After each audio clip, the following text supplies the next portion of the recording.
awesome to be here with the Recruitment Automation Conference today.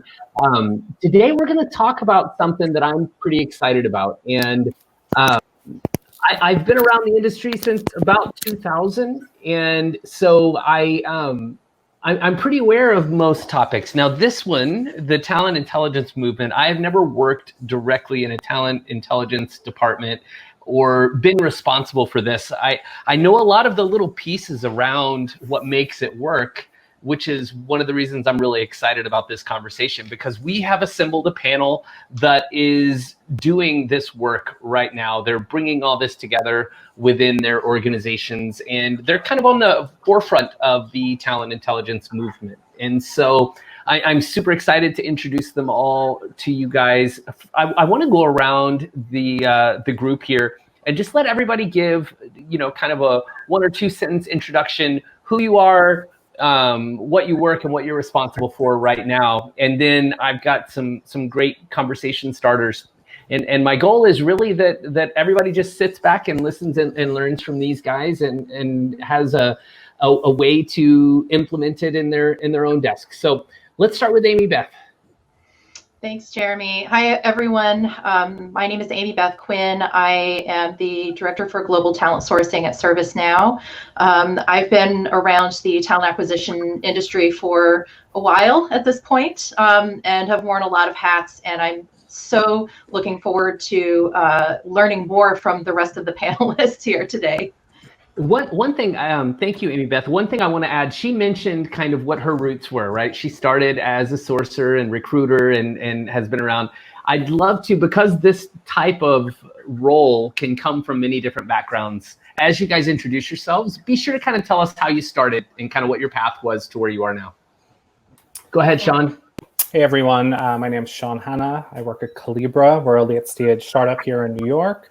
I'm responsible for talent intelligence and operations, so everything analytics, process, and systems for recruiting. My background is mostly systems, analytics, and process within the people space. So I've done some of the core HR stuff, but for the past 4 or 5 years, I've been working in the talent acquisition space.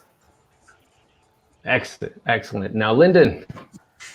Hey folks, I'm Lyndon Llanes, and I lead a small team of data nerds over at Verizon, where we really specialize in analyzing things, building models, and providing insights on talent supply. My background comes from IO psychology and HR analytics, so you'll definitely hear a little bit more of the data and nerdy side background maybe coming through in my my talk. Excellent. And Marlieke. Yeah, thanks so much, Jeremy. So yeah, my name is Marlieke. I work as a talent intelligence manager within Phillips, based out of the Netherlands. We have our own talent intelligence department of around 16 people at the moment. My background is within HR, so I studied within HR. And when I joined Phillips, it was at the same time as when we started the talent intelligence function. And yeah, I fell in love with talent intelligence. So very excited to be here.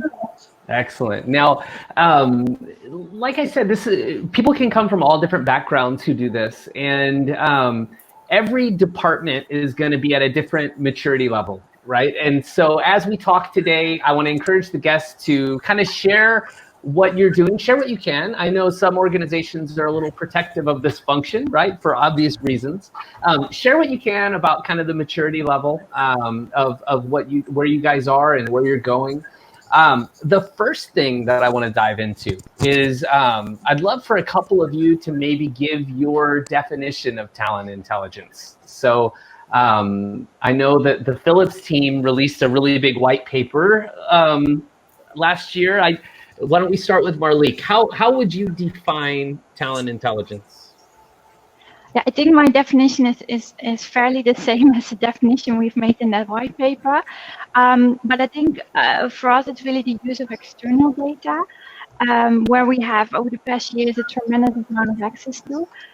But that all in relation to like people, skills, jobs, locations, and competitors to really advise our company on strategic business decisions in relation to that talent. So for us, we're very much focused on what happens outside of our organization. But obviously, we mesh it with internal data. However, the focus would be really on the external labor market for us. Excellent. Now, I'm gonna go to Lyndon now. Any distinction and how you would define it, or?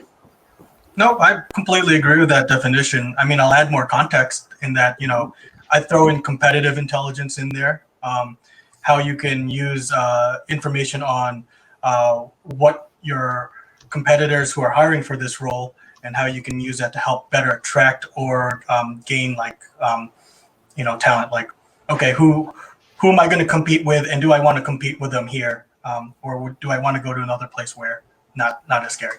Mm-hmm. Excellent. Now, I want to kind of go back in time a little bit, and I'm going to throw this one to Amybeth.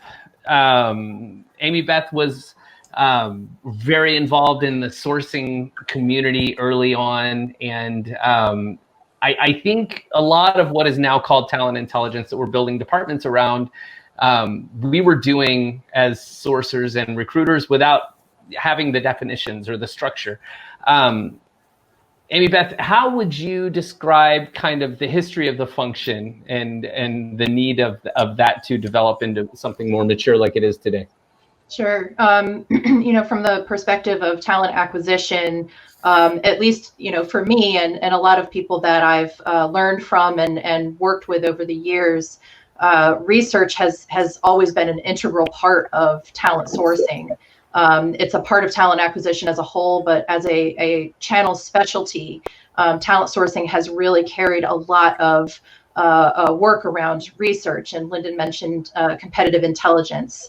That's bread and butter for talent sourcers who are in the marketplace, in their functional communities, learning about people, learning who the players are, where they're hiring people from, where they're located, and so on. So as the end-to-end hiring process has become more complex over the years, there have developed need for those channel specializations. With how I've kind of seen things progress myself, and with the teams that I've led and that I've worked with, talent sourcing kind of developed this kind of subspecialization in talent sourcing research to help satisfy some of these needs of knowing who your competitors are, knowing where they're located, knowing what they are or aren't doing, how they're developing different products and services. So to me, it's always been a natural part of the work that talent sourcing does. But the growing complexity of the end-to-end hiring process has really developed that need for that specialization of the function, whether it's housed in talent sourcing, whether it's housed in a standalone talent intelligence or talent insights team, whether it's tied to risk management or some other parts of organizations. Very good. Now, I guess I think in the early days, like you said, where do these people sit? What's the supply and everything else? So those are all important. Like what problems after you're stood up, right? After you're working, let's go around and kind of get an idea of some of the problems and projects that you guys are brought in to work on. Sean, why don't you kick us off here? Yeah, sure. So I think there's a lot of this standalone kind of research and ad hoc requests that we do.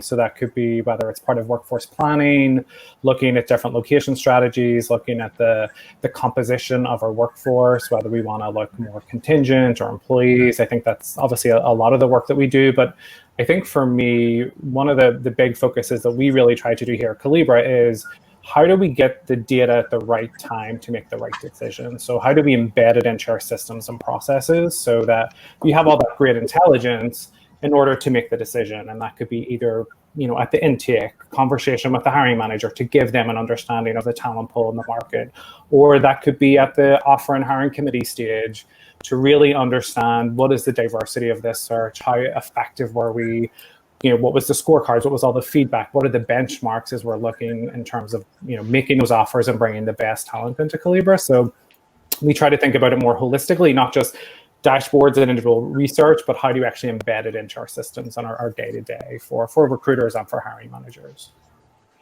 Excellent. What about you, Lyndon? I'm sorry, I was so engrossed in Sean's answer. Yeah, to reprompt, what projects are you brought in on? What types of things are you solving, and what departments? I mean, is it purely talent acquisition, or kind of where all are you helping the organization? Okay, so we do a lot of what Sean said. Well, we're going to tap into a lot of those same themes. We're going to talk about location strategy. We're enhancing workforce planning so that you're understanding what the supply might be, or where is there really supply demand is for this role is like 20 to 1. Focus on this versus the one that has 50 to 1, right? That's going to be the harder role to focus on. That's the one that you need to make a strategy for.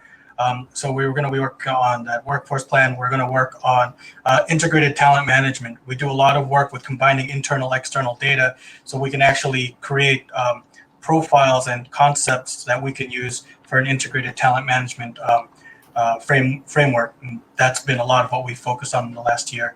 And that comes from understanding how skills and roles are evolving in a job, and how things might be nested, correlated, or clustered together. So a lot of that work, and I'm usually surprised with the amount of cool things that we usually get to tag into. It's like, oh yeah, we've got data that can help there. Compensation every now and then, like, oh, we've got some things there. L&D, we've got some things here. So it's kind of a cool place to be. Excellent. Marlieke, what's Phillips working on? How do you guys, where all do you help? Yeah, I think a lot of the things that Sean and Lyndon mentioned about location strategy, for example, that's something that we are working on as well. We're divided through account managers, so we all have certain business groups where we are responsible for. So think about M&A, business transformation and strategy, where we do a lot of work for, and it can be really a lot of human capital based due diligence, for example, or organization design and role mapping. Real estate would be really around location strategies, what will be the best place, and then we really match that to our real estate. So we're really in contact with our colleagues from real estate to define what is the best location from a talent perspective. We do a lot for transformations, for example, and then think about a lot of the different business functions. So think about sales, marketing, R&D, software, GBS. And we started last year a huge project, which we call Always on Intelligence, which is a collaborative project with our colleagues from competitor intelligence. So we can continuously monitor competitors from a talent perspective. And within that, you have a huge amount of parameters that we can investigate, like talent availability, cost, location, ecosystem, forecasting, competitive pressure, future developments, role comparisons. Yeah, you name it. We can go pretty deep in that. That is awesome. Now, we've got a question from the audience that I think might play into this next question I'm going to ask. The question is, integrated talent management, in quotes, sounds good, but what is the data that is being pulled together and presented to managers to help guide their strategy? And my next question was, what technologies and tools do you use to achieve this? I think mine was less strategically asked, but if you could kind of address both, what tools and technologies do you use? And then, like Richard Sherman said, the term integrated talent management sounds good, but what is the data that is being pulled together and presented to managers that can help guide their strategy? So kind of mix the two together for me. Who wants to start that? I'll go, Lyndon, go for it. Let me hit that first, and let me just start by saying, in order to have integrated talent management, you're going to have to agree upon a definition, right? If I say, find me a data scientist, and you bring me back what I define as a data analyst, then I'm not going to hire them. And your whole workforce strategy, if it's based on the wrong definition, is broken. So I think one of the first things you can start with is starting with operational definitions for what this talent pool is. Right, that's actually the part that takes the longest. If you don't have that defined, is defining what that talent pool or profile is. The data that you're going to give somebody is going to be something. It depends on what your actual work is. If it's going to be reactive, saying I can't hire in a place, your reactive strategy might say, here's who you're competing with. Here's why you can't hire. You're competing with Fortune 50 companies in industry and tech in that market. So you're already competing with top employers and their top industries. Your pay is not going to match up.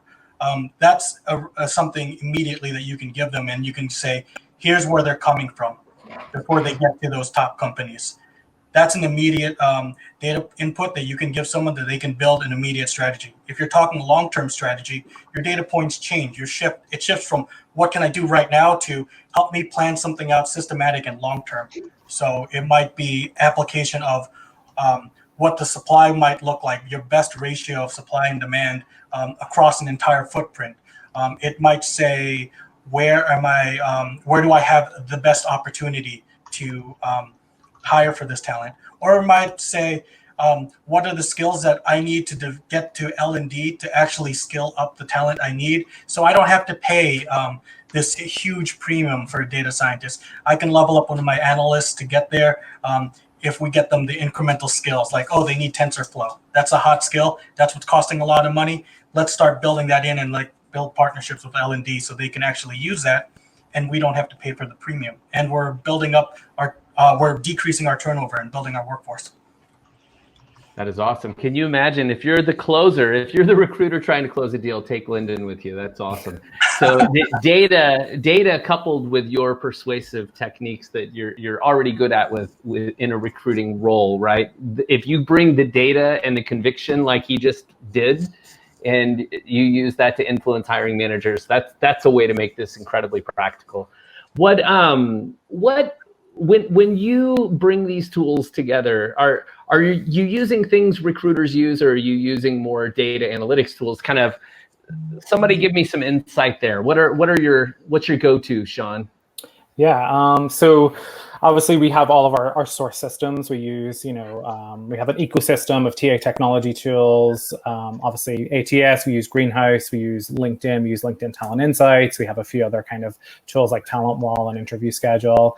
We're also exploring SeekOut, as Jeremy knows. A range of tools. So those are kind of like, the bread and butter of the inputs. We also have a business intelligence tool. We use Tableau at a corporate sort of level. So we also take advantage of that within the people organization. I think probably the one thing that's probably a little bit different is we actually use our own product. Collibra basically is the data intelligence tool. So it essentially allows companies and organizations to see where their data is, how it's cataloged, what's the data quality. So we've really started to use our own product, drink our own champagne for our recruiters to say, you start in Collibra, you search what you're looking for. If that could be, benchmarks, it could be diversity data, it could be offer information. You go there, we'll give you that information and push you where you need to go if that data is presented somewhere else. So it could be in a dashboard in Tableau, but that's your starting point. You can find everything there, and then that'll take you to the systems that you need to get to. Excellent. Hey, Jeremy, can I chime in too? Please do. Because it's awesome for us to have all of these wonderful, resources at our disposal. Sometimes they get really expensive. So, for folks that are looking for a great place to start with little or no budget, there's hope for you. There are, a ton of fantastic resources. If you are blessed to have talent sourcers that you work with, talk to them. They probably know what a lot of these are. Some of my favorite ones to use are things like craft.co, which is a fantastic database of company information that's augmented from a bunch of different data sources. They have some free capabilities, things that will capture information about layoffs. There's a website that sprung up last year called layoffs.fyi, daily job cuts, thelayoff.com. I think Parachute List is also capturing some of that information. Start with some things that are going to be, cost effective for your budget, and kind of build from there. It will help you build a case to invest in some more resources to be more robust in what you offer to your businesses. Ask your talent sourcers; they probably know what some of these great tools are.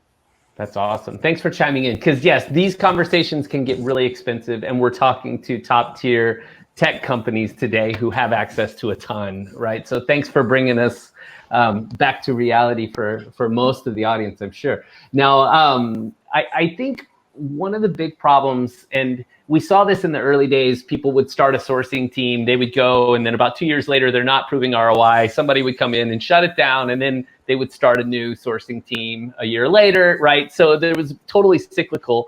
And to me, it was based on the fact that they just were not proving the ROI. They weren't tracking the right things. They weren't telling the right story.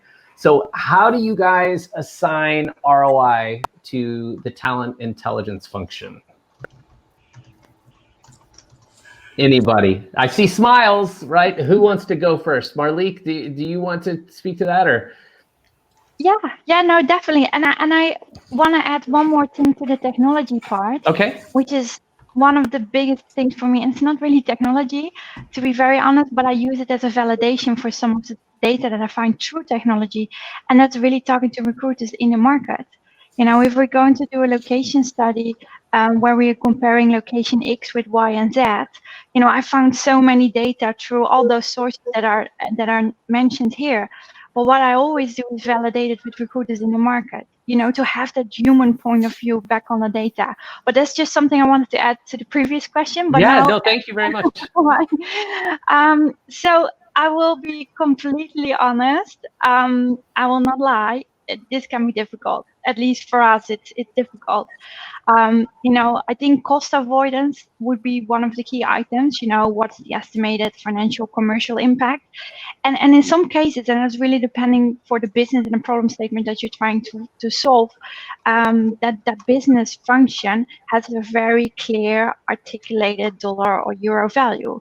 But think about real estate and location studies. You know, you have 4 offices in one country, you would like to go back to 2, you can articulate that fairly easily.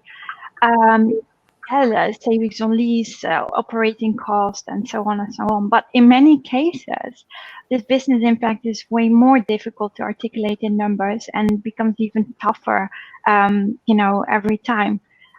But we are a corporate talent intelligence function, so we also look at cost avoidance versus research firms. So what do you pay on average when you would go to a research firm and compared to what you do in-house? Mm-hmm. However, having that said, proving ROI of even defining KPIs for research projects can be challenging, and something I'm still struggling with every single day. And I think, yeah, you know, then they explain the business impact, and I think, yeah, this is really crucial. But defining that ROI that is connected to that, yeah, it can be difficult, and realization is hard to grasp and more difficult to pinpoint down. Yeah. If you ask me. No, that's a great answer. What about you? I guess Lyndon and Sean are both smiling. How do you guys want to? One of you jump in. Yeah, I can go. I'm a little bit different, I think, than the rest of the team here. I'm part of the recruiting function. I don't sit separately to recruiting, so I'm part of that general TA cost of hire. So I usually get lumped in with that in terms of return on investment. I also think for me, I manage the systems and process as well. So anything that we're doing in terms of looking at a new technology, whether we're changing process, we're putting, you know, more maturity in, we tie that all back to essentially whatever our business objectives are. And that could be, you know, higher bench of talent, you know, more diverse candidates. And so essentially for me, that's with the intelligence that we're providing and driving those initiatives, that for me in itself is the ROI of this function, because it's all intertwined. Absolutely. Now, go ahead, Lyndon. I would just say I would add a few things that your ROI is going to shift drastically based on where you are in your development, in your TI function development. So like really early on, your ROI might just really be how much demand there is for your work, right? If you're just starting, that's probably, I might even say that's like your key metric, because that establishes that, hey, you know, I've done 20 studies this year. I had to turn down 10. Like, so I need more people. I need new toys, because we can't, our supply of this TI function can't keep up with the demand of our internal clients. So I would say your principal ROI upfront might be the demand for your work.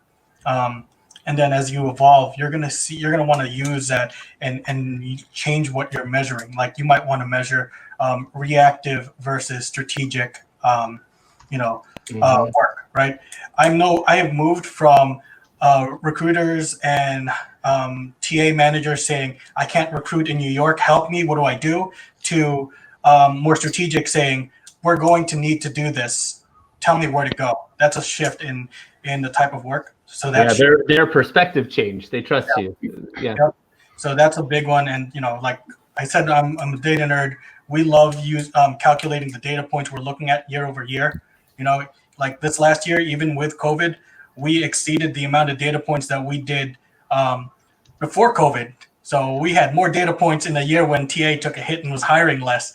And to me, that's a great thing for our team. That means we're doing more analytics and research. And final thing is like who your clients are. Your clients, when you start off, will be recruiters and hiring managers or TA managers. And then as you evolve, you're going to be working with more directors, more VPs, and so forth as your problems get more complex and you build brand. Jeremy, I'd love to piggyback off of that. I think that is a fantastic approach to, kind of evolving your success metrics. When I first, I guess, launched a talent sourcing research function at my, the first place I did this, we did very similar. We looked across the board of the number of projects that we had executed, how many were completed, how many we were able to complete on time based on what we had established for SLAs with the requester, and what was done with the research. I think that is a really key component for this, because if you're, asking for research, if you're conducting research and it's not being used, what's the point in doing it? We got to have some action items that come out of the requested research to show the value of what's been done. That's great. Excellent. Now, so you mentioned building brand, Lyndon, and I like that. I think a lot of that has to do with how you present the information, and how you share the insights you gather. So let's go around and talk about how do you showcase the insights that you gather, and is there anything special you do there? I could start with that because the way that I approach this is kind of a mixed bag with talent insights and intelligence, but research that's tied to like Sean, what you said, tied to the cost of hire. So I like to have a mix of like self-service resources that people can make use of themselves in their own time for some of the reactive needs. And then some proactive resources where, we set up some regular cadence of reporting and usually present those in, some dashboards or, like a PDF or white paper type of things. So, just to kind of mix it up and give people options. If you want to do self-service, here you go. If you want something a little bit more formal and robust, we're going to move in a different direction. Yeah, just kind of +1 to all of that. I think, we're very similar in terms of, we have standardized dashboards. We try to make it as self-service as possible. And then, something I touched on earlier in the session was giving the data at the point in the process where it's relevant, right? So it's not like, hey, every Friday I'm going to go look at this report. It's like, hey, we're about to extend an offer. As part of that offer process, I'm going to look at this dashboard and look at the effectiveness of the search, look at the diversity metrics, and that's our executive team, our CEO, that are looking at that data before decisions made. So we try to really bring it into the day-to-day decision making as much as possible, and then also build some of the more the longer term dashboards and ad hoc research requests. Yeah. Anybody else? I have nothing to add. All good stuff. +2, +1. Right, +2. So you've mentioned diversity a couple times, Sean, and I think diversity has been obviously a big topic this year. And what are you guys? How are you guys using talent intelligence to drive diversity initiatives at this point? Yeah, we have an acronym we use called DREAM, which is diversity rules everything around me. So all parts of the hiring process. I think a lot of people will have that now. That's a good one. Okay, keep going. I have to shout out to my boss, Cody. He came up with that. Right. Yeah, I think for us, it's really like, how do we bring it into everything that we do? So, broader decisions that we're making, what the priorities are for the recruiting function, not just the, day-to-day hiring, but like what we're going after as a recruiting function over the next year. how do we tie that? How does that all drive the metrics that we're looking at? Whether that's percentage of diverse offers, percentage of diverse candidates at interview stage. We like to look at all of that.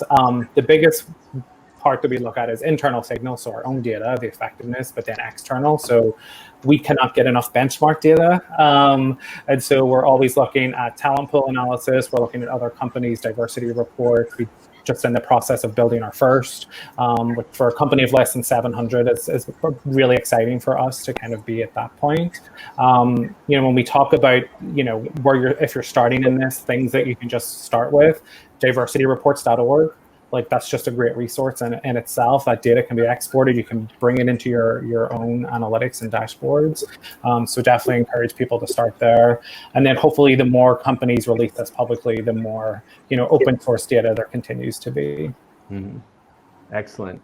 Anybody else doing anything specific around diversity they'd share at this point? No pressure. Just want to make sure everybody has a chance. So nothing. All right. Now. I think, what do you guys think are, question from Stefan. These are quite large projects these teams are taking on. I'm curious about the size and makeup of some of these teams. Let's hear that real quick. There's 3 of us. What'd you say, Lyndon? There's 3 of us. So 3? Okay. A whole lot. Yeah, I can answer this one. I think we're probably one of the biggest. We're with 16 people at the moment. Well, 17, sorry, if you count the overall global lead. So 70 people, sorry. So we are around 1 global lead, 4 account managers. So we're quite a big company. We're a company of approximately 80,000 employees. So yeah, we cannot manage all the accounts, obviously. So we're really divided through accounts. So I'm responsible for real estate, marketing, sales, and competitor intelligence, for example. Another colleague of mine is focusing on M&A and strategy. So that's how we're divided. We have since last year, and I think that also is, I think Germany were asking that question earlier about the maturity of an organization. I think we're also now trying to become more mature with a establishment of a data science team within talent intelligence. So really building our own products, really increasing our efficiency levels with data science. And I think that's a huge plus for us from a time and efficiency perspective. And then we have a whole level of like analysts and consultants that can work on a variety of different projects. And we're also having someone with organizational psychology knowledge for like cultural assessment and those kind of things. And that in the end, if you all put it together, that's our team. That's awesome. What about you, Sean? A little bit smaller. We're a late stage startup. So it's just myself, Prathusha, who's also on my team. We manage all things systems, ops, and analytics for recruiting. We do have one dedicated sort of HR analytics person within the people function. So it's really 1.5, if you were to say that. All right. So my teams have ranged from me to 4 people. And I think, Lyndon, you had mentioned earlier about the importance of prioritization. That's definitely going to be key if you're looking to set up a talent intelligence function, is, to make sure that you're prioritizing the highest level needs when giving them projects, because if you're one person, you can't do everything. I think it also kind of drives home the importance of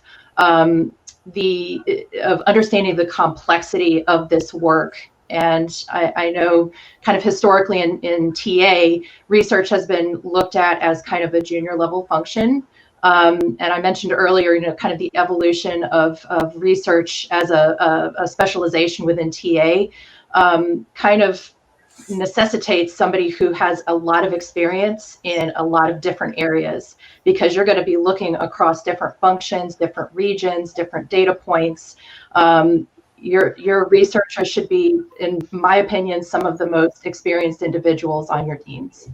Yeah, absolutely. Now, one of the things that struck me while we were talking, right, you've got Marlique's team who delivers all the information to a very large organization. You've got Lyndon, who they've got 3 people supporting a large organization. Then you've got Sean and you got Amybeth. And so I think they're there's one model where you would build a big team and deliver it all. There's another where you create the systems and the technologies and you enable the recruiting team, so you give them the ability to see everything they have in their ATS and their CRM and in the external world and everything else, right? So you give them the ability to tie all that together.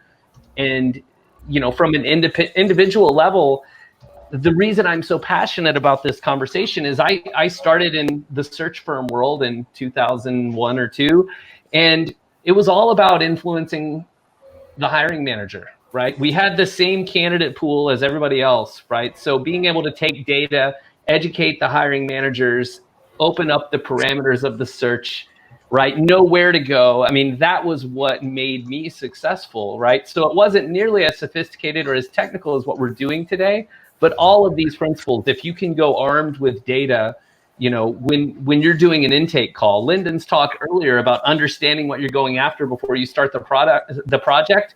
In recruiting terms, that's do a freaking good intake call with the hiring manager. Understand the job, and help educate them during that intake call, and go to that meeting armed with as much data as you can, and then constantly be gathering it. So for the people with a smaller team and not the budget, just enabling your team to see and have as much of this as possible will, I think, improve the department entirely. So I think we only have a couple of minutes left. How would you guys, I kind of went on a tangent around this as well, but how would you guys recommend an individual contributor who's watching this, who doesn't control the budget, doesn't decide what tools the organization buys?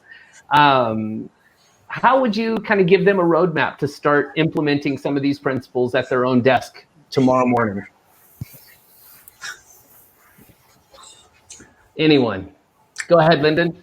I think I would start with, and I hope you all took notes because I took some of them. When Amybeth said, here's some free resources, take those free resources, start there. And don't look at it from, I need to hire for a software developer in this particular niche thing.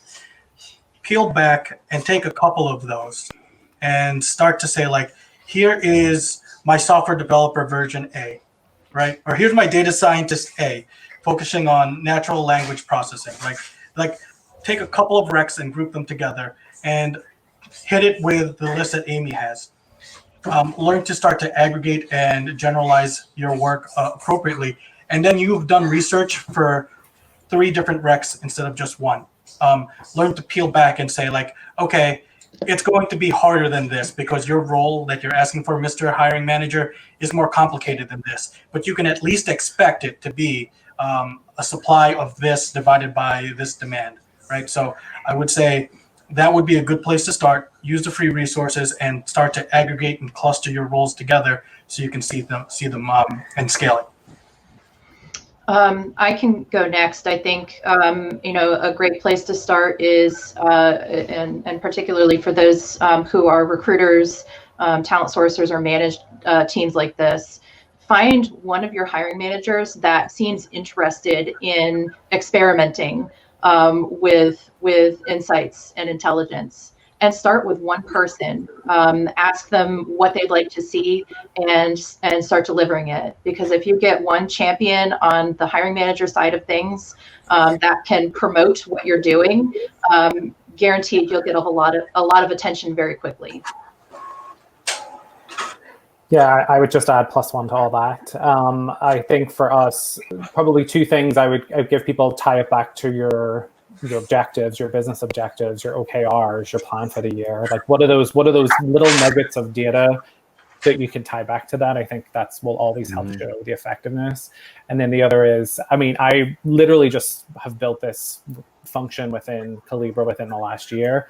Focus on data quality first and foremost. Yeah. Definitely spend some time making sure your data is right. And if it's not, pull in the right people to get it there, because you want it to be trustworthy and reliable. Any final words from Marlieke? Sorry, that's one of the most time-consuming parts of the process too. So sorry, just data cleanliness. Yeah, absolutely. Final parting words from Marlieke, and then I think we're out of time. Yeah, there's not much I can add. I think what everyone said plus one as well. Yeah, and I think what Amybeth said, but find someone, where you can try it out with, and also really try to be the trusted advisor. Ask the hiring manager what's going on in his or her world. What is there a problem, and try to be that trusted advisor and be proactive in that, and then show what you can find with data and challenge them back. I think that would be a really really good first step. Awesome, you guys. So I was super excited about this panel, and our panelists did not disappoint. So thank you guys for all the insights. I'm going to send out an email to attendees, and I want to include I want to include the white paper. I think if I can get my hands on the link for Phillips, and then a couple of the free resources that were mentioned. So if any of the panelists want to send me a list of a couple free resources, that would be great to include. But anyway, thank you guys for all attending. This was amazing. And thank you to Dave for letting me be here.